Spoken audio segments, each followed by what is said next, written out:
Hello everyone, welcome back to GK Code Labs. So this is another session where I'll be answering the questions that you have asked on the posted video that I requested you that you can post all the questions that you have till 31st of March. I have already posted answering your question. There is another video. You can watch this in I button, and this is a sequel to that.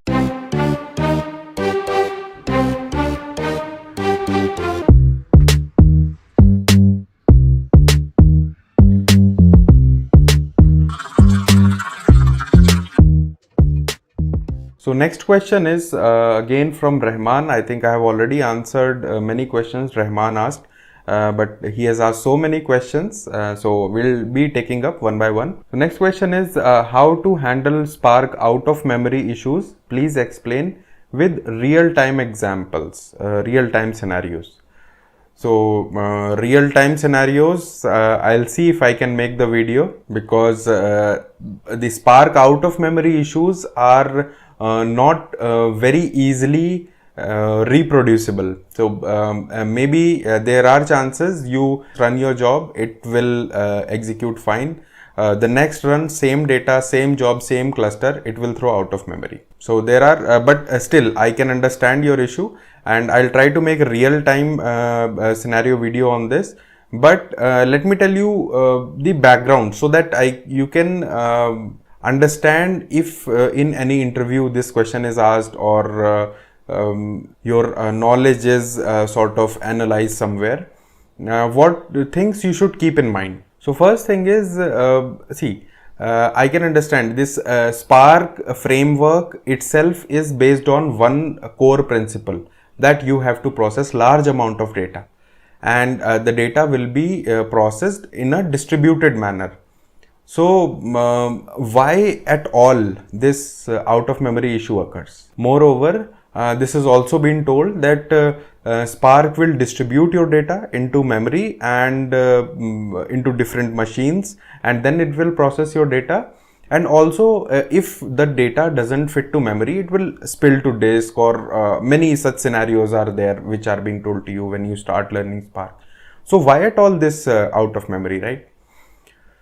So first thing that you should keep in mind, very basic, just don't go into complexities.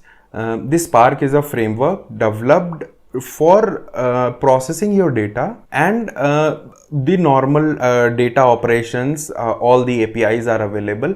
It understands how to process it, and that is why it understands the data can be big and we have to distribute it and process in such set manner. So it understands the requirement, but it doesn't understand your data. You can throw in whatever sort of data to it, right? So out of memory, just understand, will happen only because of your data. All the algorithms, all the logic based and the configuration based things are already handled by Spark. Only if it happens, it will be happening because of your data. The sort of data you are processing, sort of what processing you are doing, and even if what processing you are doing, it will happen because your data doesn't align to what it was expecting. That's why the exceptions are set. So first thing that you should keep in mind. Now coming to if this question is asked in your interview. So for that, just keep in mind, first point, you can tell whatever I just told. This will happen because of the data issues, or the code that you have written which does not align with the Spark expected scenarios.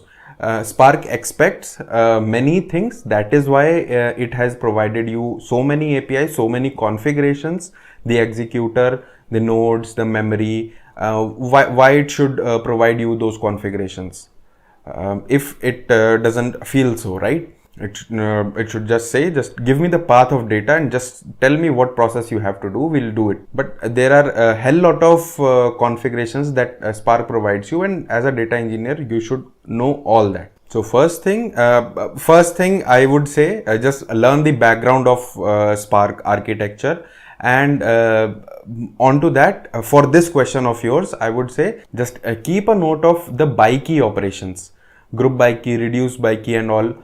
just keep those in mind when you are using it, because the operating column on which you are calling these sort of functions, that should align with your configurations that you are setting per executor, memory, the core of it, the core of executor, the memory that you are providing, all of it.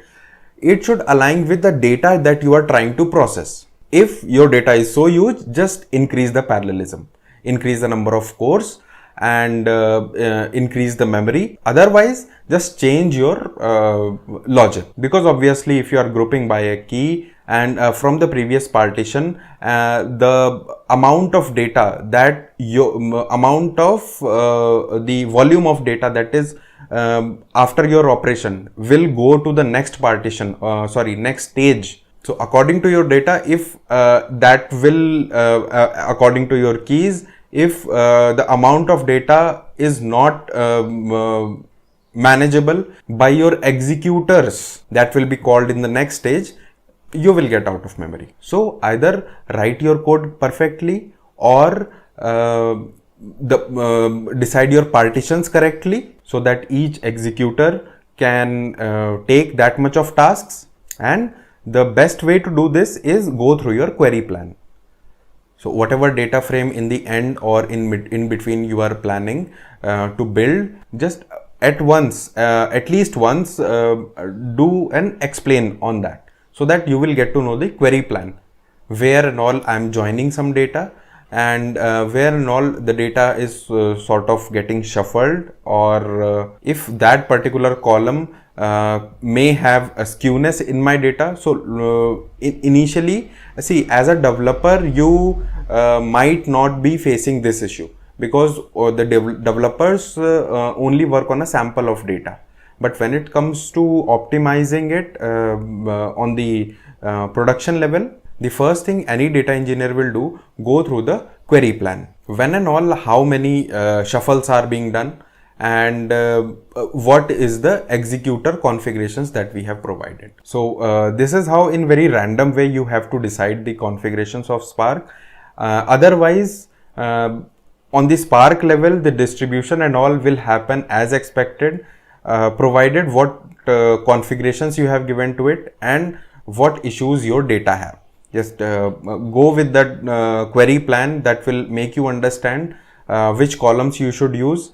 And as per business scenario, if that column is obviously supposed to be used, try to repartition your input data, or try to change your logic. So it's a very wide topic, the out of memory. Just keep in mind, the out of memory will never happen due to Spark. It can happen only due to your data.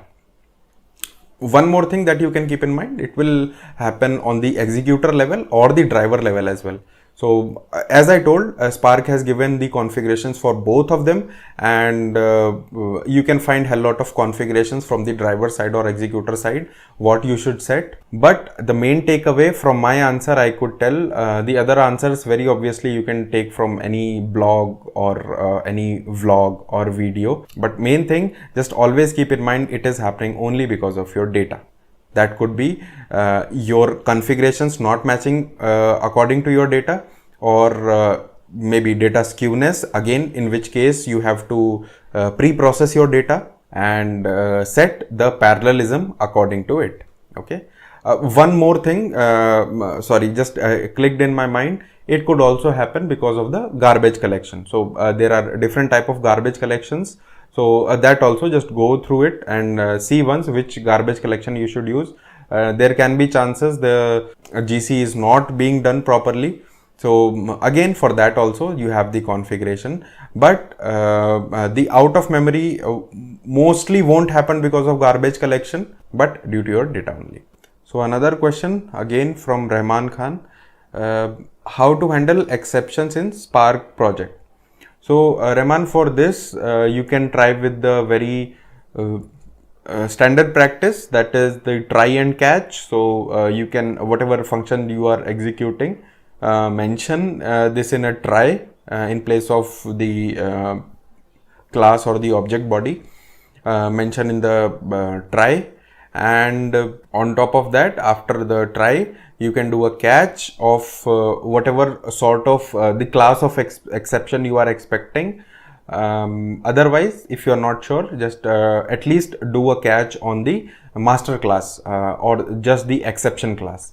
So that will not fail your program, it will catch the exception. And if you want to do something specific, in case those sort of exception occurs, you can do a match, and it will match the sort of exception object in case that sort of exception occurs, and according to that match, you can do specific things. What I would prefer is the monadic try, the try monad, that is with a capital T, try. That is, I feel, better, and obviously the best functionality of that is it can straight away provide you the success or the failure scenarios on which you can go ahead. So just see the signatures of the try, catch and match and the monadic try with the capital T. Next question again from Rahman: where to use Hive and where to use Spark? So I'm not sure you are asking this from your side or this has been asked in your interviews. Usually, see, the Hive and the Spark, we are not free to decide as a developer. Whatever is being used in your project, that you have to use anyways. But what I have seen, and you should also keep this in mind, that the projects that leverage Hive even after implementing Spark, they leverage because they still have many tables or the existing data into Hive. So usually in such projects, what happens is the Hive metastore and the Spark metastore, the Spark anyways uses the Hive metastore, but those two environments, the Hive can have a different metastore and Spark will use the Hive metastore, but no, it's not sure that it will be using the same Hive metastore. So usually in such projects which tend to use both, they will keep the metastore pointers as the same. So Hive and Spark both will be accessing the same metastore. So the tables that you can access with Hive can also be accessed within the Spark. And on top of that, it's all upon you. You want to execute the same data in Spark or Hive. So it's just as a, let's say some requirement comes and you have to provide some data, some analysis out of those tables which are accessible in both ways. Obviously you will go for Spark, but maybe some existing jobs, some legacy jobs are already running, executing the Hive SQLs. So they will keep running. If a requirement comes, you can convert them into Spark. So just the catch is the metastore, what you are accessing. The both environments are capable of accessing the same data. So I hope you get it and what to answer in case such question is asked. Next question is, have you ever written any UDF in Hive and Spark? If yes, please explain with real-time scenarios. So with real-time scenarios, I'll try to make a video, but for Hive, I have already made one. You can watch the same in the I button. I'll link it. And in Hive, it is sort of you have to if that UDF has to be registered, one extra step you have to do to register that. And in Spark jobs, it is very easy. You can code it into a different object and you can use it right away.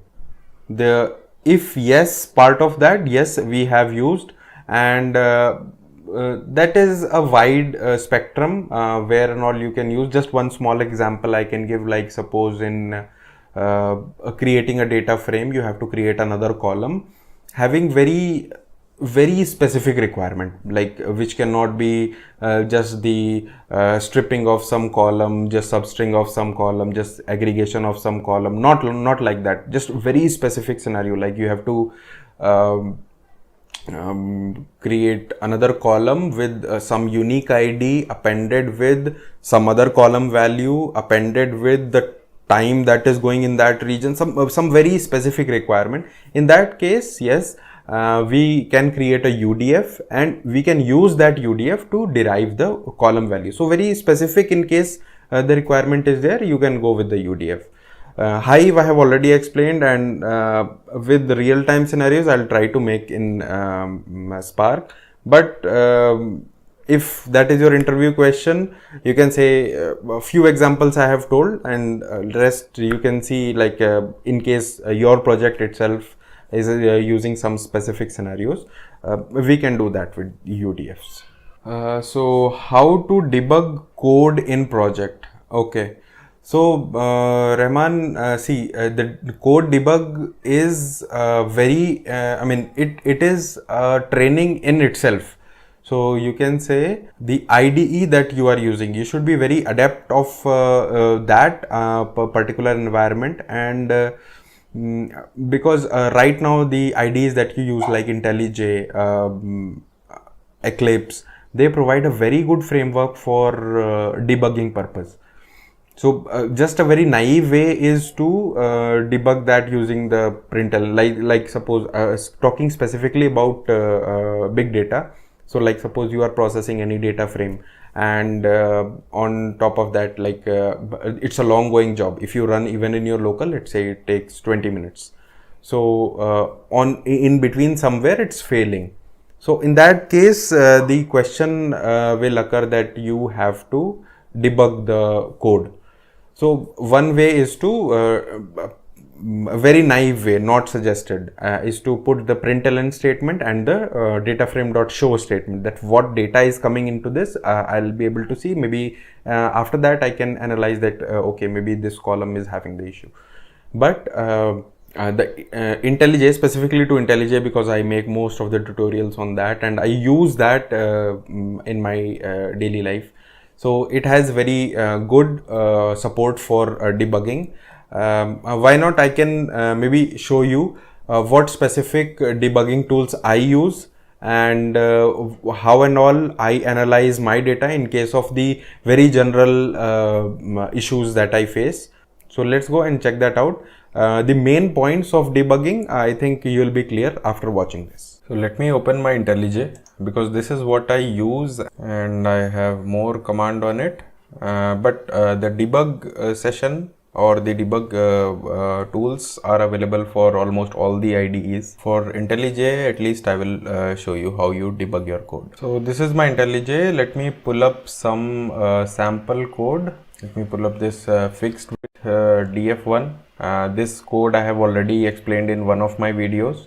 If you want to see, you can see this on I button. So what it basically does is, there is a sample file inside resources, something like this. This has fixed width till some limit, some characters will be there, some columns will be there. Again, from some limit to some limit, there will be another set of columns, and we have to convert this in data frame.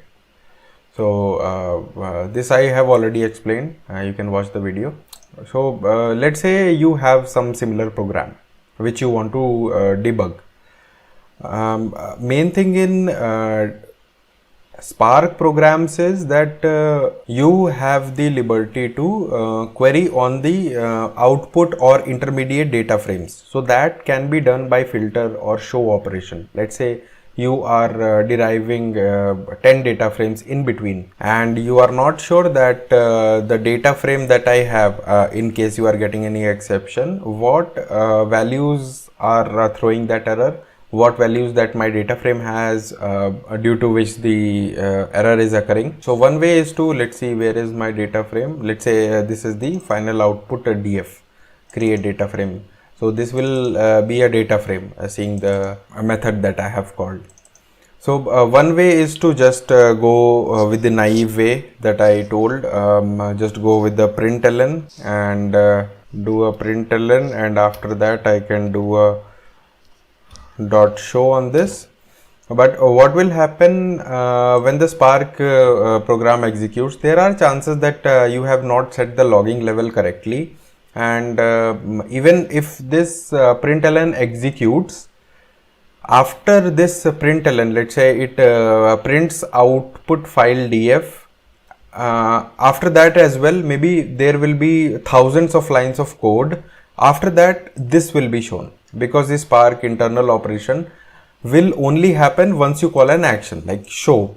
You have called an action. Wherever up this program, the computation on this data frame would be done, it will be called, and there will be thousands of lines of logs after this line. So this is fine. Anyways, in the output you can search with this, like control C, control F, and find there in the output, but not a very logical way to debug. That is the specific question. So we'll not do that. How we do is, first of all, you should understand the concept of breakpoints. What are breakpoints? First of all, let me show you the visual way to set a breakpoint on any line. You can just click on the line number, like 14, just click here, and you can see a red something like this, some dot like this. So this is a breakpoint. Breakpoint means whenever you execute the program in debug mode, the execution will stop right here. Okay, I'll show you. I'll execute this and I'll show you, because this is a very important thing. Once you start working into it, maybe the interviewer might or might not ask this, but once you start working into a big data project, or any project for that matter, the breakpoint and the debugging concepts should be very thorough for you. So what this will do, once this program execute, this will stop the flow right here, and it will give all the variables or all the objects that has been computed before this, input file, Spark context, or everything, anything. Maybe you use it or not, but the debug mode will compute everything and show you the output right here, even without executing the program end to end. So I'll show you an example. Input blank removed, let's say for this also I'll set 1, and for this what you have to do, don't run this. This is a play button which will run your program. Just next to that is debug, and you have the shortcuts as well. Just hit on debug. Once you hit on debug, it will take some time, 1 minute, and you can see my window is gone, but where I have set my debug window to the window mode. If you don't want, you can see here there are different modes. View mode, I have set it to window, so it has opened in another window. Otherwise it will open somewhere below this, somewhere here. Okay, so here you can see here, right here, the variables as of now. So you can see, if you go to this this scope, Spark SC, the Spark context, and input file, and a lot many variables, the primitive type variables are populated here. Just remember one thing, it has stopped at the 14th line. It is highlighted as blue. That means this line is not yet computed. Okay, so you can see here till input file only it will be computed, but if it has stopped here, this particular line where you have put the debug point, this is not yet executed. If you go to debug window, you can see input file has the value src main and where and all we have saved the file, but input blank removed, this one is still null, right? You can see the value is null. Now how you can execute, these are few important buttons, the step over, step into, and 4 step into, many important buttons are there. I'll explain them shortly. So this step over is the main button. So once you step over, what it will do, it will execute the program, it will continue the program, and it will execute and stop line by line. Okay, so let me do it something like this.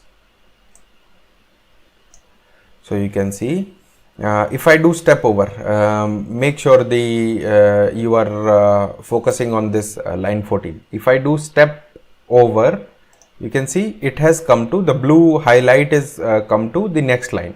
Okay, and now you can see the input blank removed has some value. Okay, and again inside that many more variables have come. So this is now computed. Sort of output you can see here as well. Blank, remove, map, partition, whatever operation went after reading this file. Okay, so this is one by one. If you execute it one by one, it will execute line by line. Now there is another option, resume program. What this will do, this will execute breakpoint to breakpoint. So if let me close this, stop this. Okay, I still have breakpoint. Let me debug this again. I'll show you the difference. So again, this has stopped here. Okay, if I do a resume program, you will see it will compute everything and then stop here. It will not go line by line. So if I do it here, you can see it has directly come here. It went so fast because not much computations are there. But it will stop here, and again the scene is same. If it is here, it won't compute until we hit next or a step over.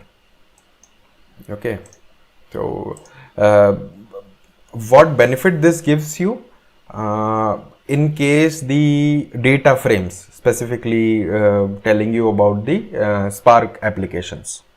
Suppose you don't know in this output data frame, let's say due to this some error is coming, some column is coming null, or this is not coming as expected, and you don't want to do show here as well. What you can do, you can place a breakpoint here. Okay, you can place a breakpoint here, and after this whatever is happening, let's say it is getting computed. I don't want to do final operation. I'll do a breakpoint here. I don't want to go here. I just want to do something about this. I want to check before it finally, let's say this is the final operation and it is failing somewhere here. I'll place a breakpoint where this is actually being computed, because I have to see what is going there because of which it is failing. Okay, so I'll do a debug.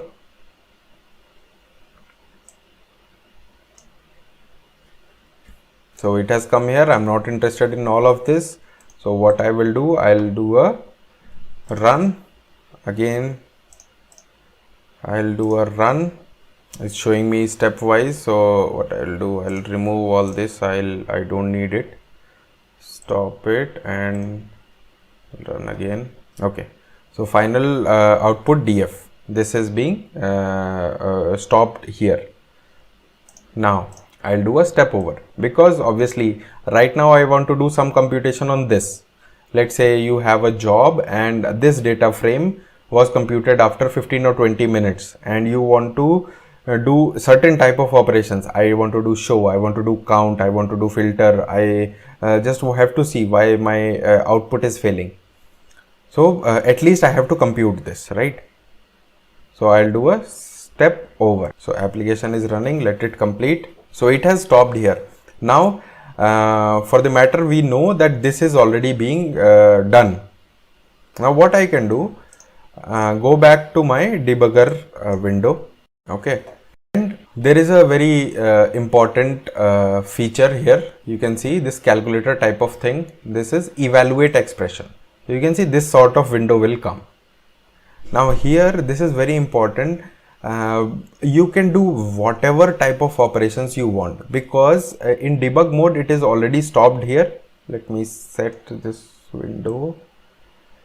The output file df is already computed, but your program has stopped. Now what all you want to check on this, you can see I will copy this and this. Let's say I want to see this, what is the data frame, and do evaluate. What will happen if you expand this and go to console? You can see this data frame is printed, and even if this is a larger data, by default 20 lines at least will be printed, just to see what is going, what is what can be going wrong in case you have your program is not finished. And even if you have let's say 20 intermediate data frame, you can still, you have the leverage without executing the program again and again. You have the opportunity to do whatever you want. You even if you want, you can do like evaluate df.count. So if you evaluate, you can see result here 2.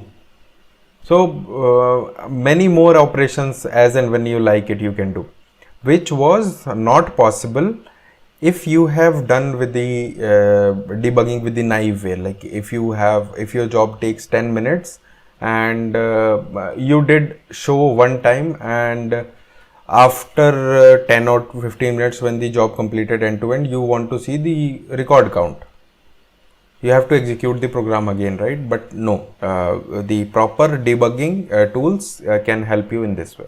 And also the debug points can be of different types. There can be conditional breakpoints, the action breakpoints, and also on the go. Right here you can see on the go you can change the values as well. So you can see that right now the value is foot2. If you want, you can change the value of it as well. Let me show you an example. Right now if you see, if I remove the debug points, what my output will, I'll run it, I'll show you what my program will give the output. You can see count is matching. So count is matching how? Because the foot2, it is calculating after foot whatever is the value. It should be it should ignore the blank lines. Apart from that, it should count the number of lines and add up, and it should be equal to this value. So right now count is matching. So you can see if I do it 3 and I'll just run it again, you can see count mismatch. So that is how this flow is being handled. Either count is matching or count is mismatched. So let's say my file is intact, it's nothing, but I want to check what will happen in case my count is wrong without even touching my code or my file. So what I can do, I can search where my count is getting calculated, count from footer.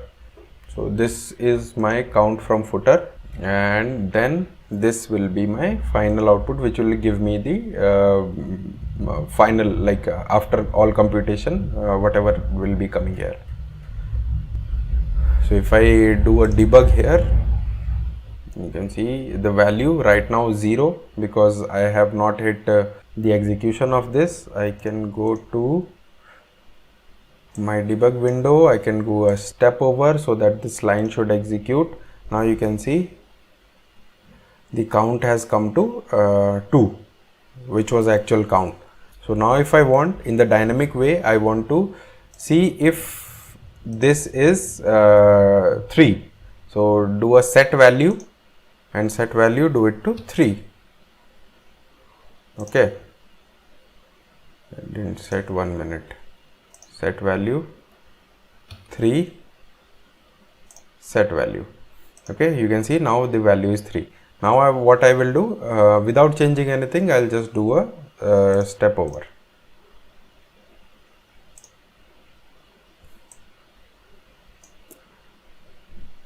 Not step over because so many lines are there. I'll do a resume program. Now it's stopped here. Again I will do a resume program. Go to console, you can see count mismatch, although my file still has 2 and my data again still has 2 values. So dynamically also you can change the value of variables, and you can check what outcomes will be there. So this was a very basic debugging scenario. There is a hell lot of features that IntelliJ IDEA provides. You can see, and I wouldn't suggest you go with the end-to-end course of IntelliJ itself. Not recommended, it will waste your time. As and when you get the requirement, in my opinion, that is, if you wish, you can do whatever you want, but in my opinion, just note these basic points, and in case those are asked in your interviews, and if you require any additional functionalities, you yourself will know, and just Google it out, and there are many official documentations and many official solutions as well provided from JetBrains itself, and you'll get the answers very quickly, I'm sure. How to flatten JSON dynamically in PySpark? Dynamically, I mean, you want to flatten dynamically. I didn't get actually the purpose of this dynamically word. I mean, you need to flatten a JSON, I can understand, but dynamically, I'm not sure. But as far as I can understand your issue, you can read the JSON in the standard format that Spark Data Frame supports, read it in data frame and give the output as you want. Otherwise, if you don't want to read that in data frame, if that is not related to Spark, I can say like flatten the DF. There are already in PySpark, not in PySpark, already in Python there are a hell lot of libraries that will provide you your output. So one of the library that I can think of is flatten JSON. So you can use those libraries and flatten your JSON data. Next question, questions asked in interview. Okay, what are the transformation that you have used in your project? Tell me the use case. So please don't ask such question. It's very basic, like all the transformations you can go with. Maybe he has just told that what questions were asked to him. So just go with all the transformations, map, flat map, etc. And the use cases are unlimited on the net. Just go with that. It's a very, I mean, every project, any domain will use these map, flat maps and all these transformation from this for the same purpose, right? The domain of data may be different, but the expecting the output out from these sort of functions will be same. So just go with that transformations, how and all they work. So next question, when shuffling creates, okay. I said we use wider transformation and explained thoroughly, but I have been asked whether narrow transformation have shuffling, okay. Even though it is one-to-one, yes, but at the end it aggregate all the data from different worker node. So at that time shuffle take place, okay. This sort of is a good question, I would say. So I would say shuffle creates. When shuffle creates, you have said that wider transformation and explained thoroughly. Narrow and wide. Okay, that was good from your side. You have told correctly. Shuffle only creates on the wider transformation with some exceptions, but let's see. Even though it is one-to-one, but if we aggregate at the end, okay. So this, as he told, this was asked in the interview. So yes, if that is a narrow transformation, will the shuffling occur? No. From my side, no. There will be no shuffling for narrow transformation. Specifically because he has asked that the main target for the interviewer was to ask that if we aggregate in the end, will the shuffle occur? No. Suppose provided two things, that the aggregation that you are doing, is it involving any by key operation? So is it involving a group by key, reduce by key? You are doing the aggregation, just summing up along with the keys. If that you are doing, anyways, that is no longer the narrow transformation, because that will incur shuffle, and in that case obviously the shuffle will happen. But the intent of this question I can see, if we just aggregate in the end, in that case will shuffle occur? Then no. I could think, but don't confuse it, this shuffle with this aggregation with your stage creation, because in case of this aggregation there will be one result stage that would be created, that will be one extra stage. you should not think like there is no shuffle, so no stage will be created. Stage will be created, and that will be the result stage. There are aggregation stages and result stages. So result stage will anyways occur once you compute the, let's say you are doing a sum operation. Go with the aggregation, let's say you are doing a sum. So what will happen if you are doing a sum? There will be no shuffle. First of all, within the shuffle, just concentrate, the shuffle is only between the executors. The data anyways will be, the IO will be there, the network IO will be there, but there will be no shuffle between the executors. And once the sum operations, let's say you do a sum and do a println or do a show or something, in that case the data will be aggregated to one place, let's say driver. In that case the result stage will collect all the data. In that case one stage will be created, but mark my words, there will be no shuffle between the executors. So again, there are many more questions. I hope you liked it, and don't worry, I'll keep on addressing all your questions, and I'll try to bring more in-depth on project, on the floor knowledge to you in case these sort of questions are asked to you. So all the best guys, keep watching GK Code Labs. Please like this video and please subscribe to GK Code Labs if you have not already done. Thank you guys, see you later.